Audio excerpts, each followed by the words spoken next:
Hello, Capricorns. Welcome to your weekly reading. Once again, your love reading and your general reading and also your spiritual advice.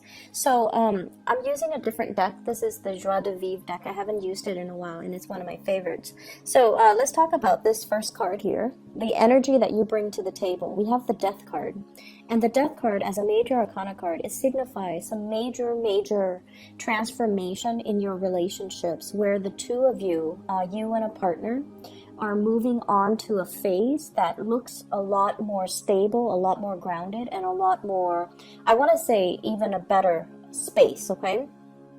Leaving the past baggage behind, the arguments, the fights, the lack of a sense of direction, or even consensus as to where the relationship is headed, what we're meant to do. For some of you, you might very well be single for the month or even the week, and you have, kind of weaned away from unhealthy relationships, or you have weaned away from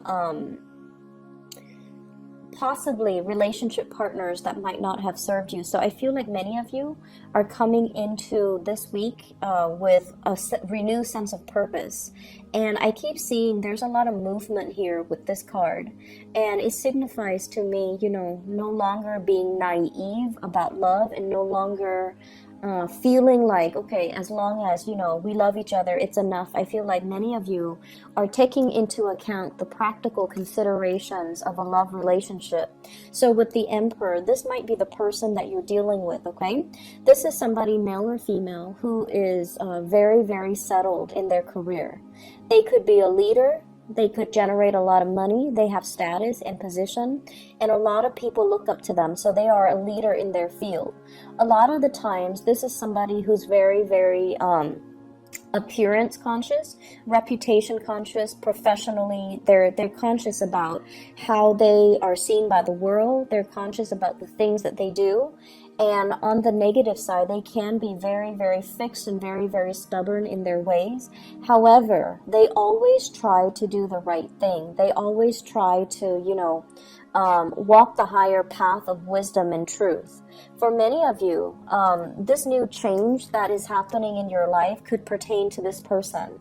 And I feel as if it's signaling to me you taking charge of your relationship. So like I said earlier, that sense of naivety regarding, as long as we love each other, the career doesn't matter, the money doesn't matter, the practical considerations doesn't matter, we're going to rough it out.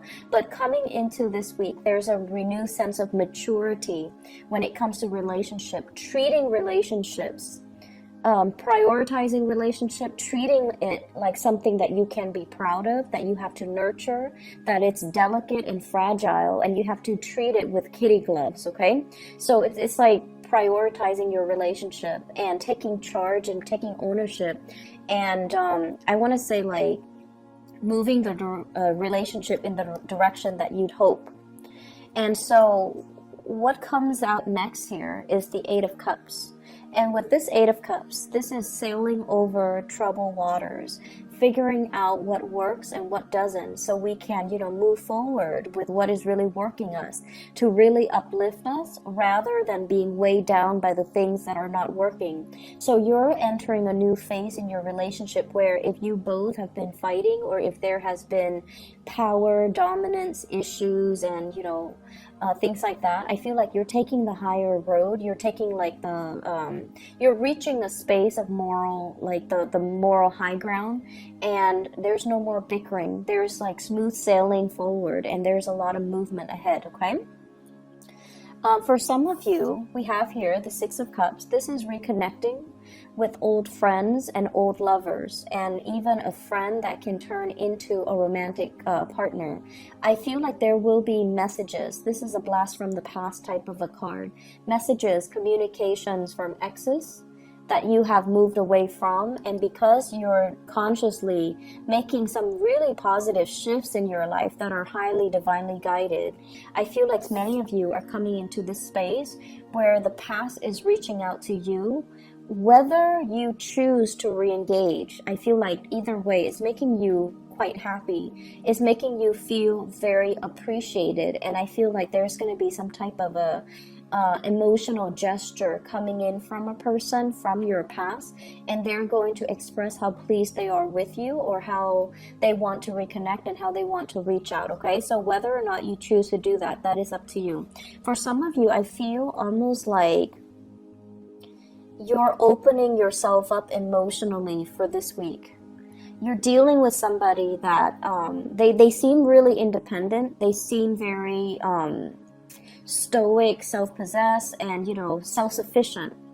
But the stance that they're taking is, they might tell you, I need some help. I need you to be there. I need you to be my pillar of strength. So I feel like for some of you in relationships, you might play more of that emotional nurturing energy, or you might be the problem solver for your relationship partner. For others of you, if things have been very, very difficult, your partner is stepping up and exhibiting the energy of the emperor, where they are problem shooting for you. They're problem solving for you, troubleshooting for you, and they're taking control of the relationship. And they're also going to, do a lot of things behind the scenes to advise you, to help you, to make the situation a lot smoother for you. So either way, I feel this solidification of a relationship commitment. For those of you who are single, I definitely see a very, very strong person in your midst that you might have feelings for, and it shows up here as the emperor. So I have Scorpio, Aries types of energy, and there's a lot of fire. So like the other cards are very muted, but this card, there's a lot of passion, fire, drive, ambition.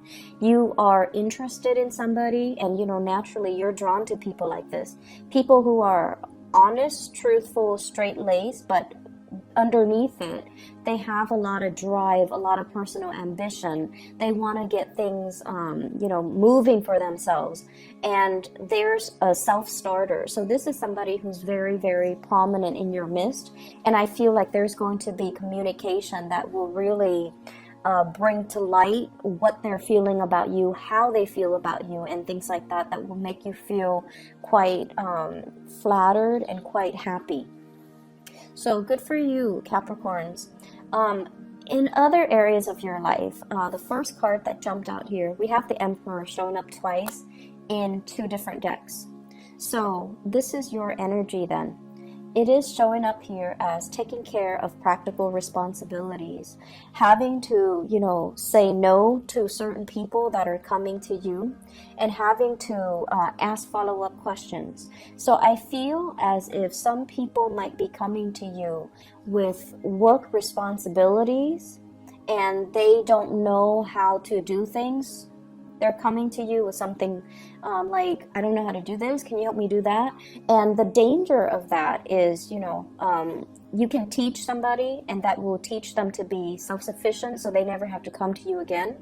Or you can do it for them. And I feel like this is the card where people are coming to you to pick your brain, to ask you for advice, to ask you for to share your skills and your expertise. And I believe I mentioned about 2 weeks ago, if I'm not mistaken, hold things close to your chest. Don't review your plans. Don't get too chummy with coworkers, because I feel there is this prying energy. It's almost like they're not really there for your interest. They're trying to figure out what you're planning to do. They're trying to figure out, like, how would you solve this problem, to kind of steal your ideas. And I'm getting the same type of energy here, where it's really telling you, hold things very, very close to your chest. Assess the situation really carefully before you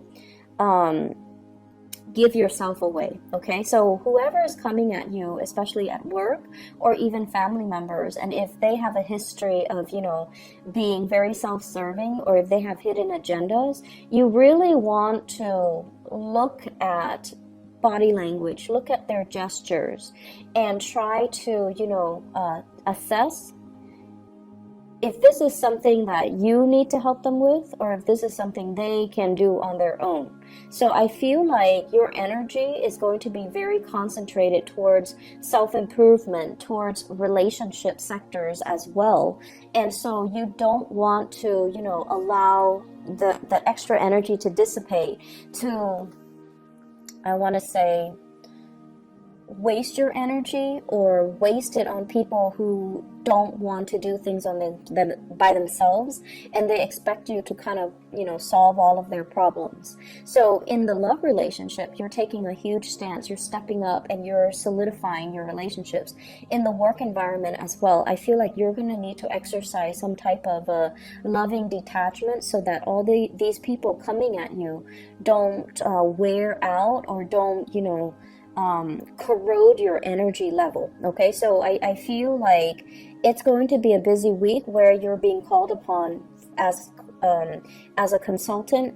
You're being called upon to help a lot of people with their issues, to help a lot of people as well, to give them, concrete ideas, concrete plans.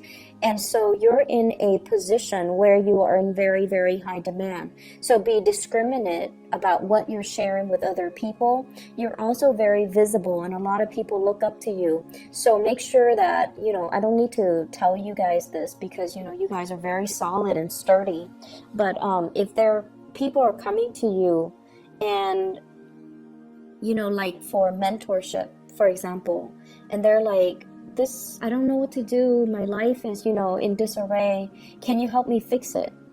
I feel like it's really critical for you to think about whether or not that's appropriate. So if it's a coworker and their life's in disarray, their personal life's in disarray, I don't feel that it's appropriate for you to, get too involved in their personal lives. You can give them general advice, but I would say drawing boundaries and telling them, I'm going to you should defer to your psychiatrist, your therapist, to help you with that.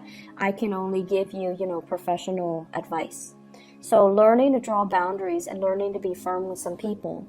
On the financial front, with the Four of Pentacles, this is a card about, holding tight to your money, building up that savings account, not spending like there's no tomorrow. So for some of you on the younger age spectrum, if you are in a job where you're starting to make a lot of money, just be careful about spending, buying gadgets, buying, cars, buying sound system, and buying things that you don't need, because I feel like you need to start saving up for a rainy day. Okay, so just because the money is rolling in, just be very careful about where you're giving your resources and how you're spending your money, because there is this universal law about money that comes in fast will leave your hands very, very fast. So this is a good time for you to think about savings, even if you're very, very young and you don't think about retirement. But what I have here is a major escalation. So that means it's a good time for you to set aside some money and really, try to invest it, or try to put it aside for a rainy day, or try to start putting it in an account so that you can plan your retirement. Okay, this is just a practical thing that's coming in, because I feel like some of you money is leaving your hands or sliding through your fingers really, really quickly. So you just want to be careful about that. Okay, good week overall, Capricorn. So just focus on the relationship sector. I feel like things are good. In the work front, I'm sensing that there's solicitations as well for going out and things like that, but it's at your discretion whether or not you want to mix business with pleasure, or whether or not you want to let people close to you let people get too close to you. I feel like there's a need here to maintain clear boundaries, especially with coworkers. Okay, so I wish you all the best. Take care. Bye bye.